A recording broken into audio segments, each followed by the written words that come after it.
Everyone, आज का question class 12 के लीनियर डिफरेंशियल इक्वेशन से होने वाला है और ये क्वेश्चन भी 5 मार्क्स का पूछा जाता है। क्वेश्चन आपको दिख रहा है। यहाँ मुझे इसमें y का सॉल्यूशन निकालना है, मुझे y की वैल्यू को फाइंड आउट करना है। तो इसके लिए क्या करना पड़ेगा, मुझे पहले पता है कि जो जनरल इक्वेशन होती है किसी भी लीनियर डिफरेंशियल इक्वेशन की, वो होती है dy/ds plus py equal to q। तो आप देख रहे हैं कि dy/ds के मल्टीप्लाई में यहाँ 1 है, तो मुझे इसको भी 1 करने के लिए इसका इस पूरी इक्वेशन में डिवाइड करना पड़ेगा। तो मैंने यहाँ पे ऑलरेडी डिवाइड कर दिया, जिससे कि मेरे पास p का वैल्यू और q का वैल्यू मुझे मिल गया। यहाँ मेरा जो p है वो है 2x/1 प्लस एक्स स्क्वायर, और जो मेरा q है वो है 1/x² की पावर 2।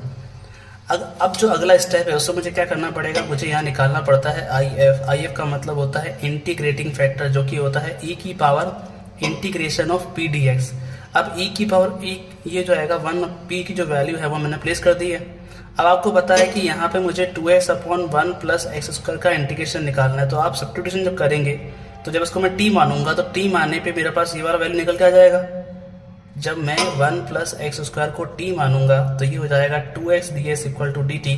तो ये कुल मिला के हमारे पास 1/t dt हो जाएगा, और 1/t का जो डिफरेंशिएशन होता है वो होता है log t, आप सबको पता ही है।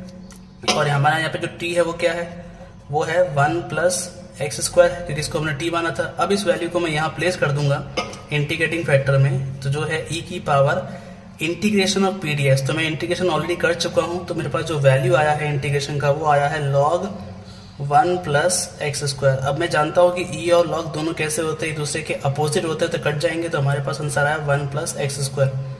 अब आप लोग क्या देख रहे हैं कि मुझे y का सॉल्यूशन निकालना है। तो लास्ट जो फॉर्मूला होता है वो y into I F integration q into I F का ds के रेस्पेक्ट में इंटीग्रेशन प्लस करके c। अब y इंटू आई एफ की वैल्यू 1 प्लस x², जो q है वो मेरा 1 प्लस x² का स्क्वायर, जो आई एफ है उसकी वैल्यू हमारे पास 1 plus x² dx plus c। अब इस एक से कट जाएगा तो यहाँ आएगा 1 plus x² integration of 1 plus x² dx plus c। आप सबको पता है कि 1 प्लस x² जो है वो किसका फॉर्मूला होता है, ये फॉर्मूला होता है tan इनवर्स x का प्लस करके c। तो ये हमारे पास इसका पूरा सॉल्यूशन आ गया। क्वेश्चन में कहा है कि when y equal to 0 x will be 1। तो मैं क्या करूंगा, इस वैल्यू को जब प्लेस करूंगा तो मेरे पास c का वैल्यू भी आ जाएगा। तो ये हो जाएगा y 1 प्लस 1 का स्क्वायर tan इनवर्स 1 प्लस करके c, और y की वैल्यू कितनी है मेरे पास यहाँ पर 0, तो मैं y को 0 प्लेस कर दूंगा तो ये 0 हो जाएगा। tan इनवर्स जो होता है वो π/4 पे 1 होता है, प्लस करके c, तो c का वैल्यू आ गया माइनस का π/4।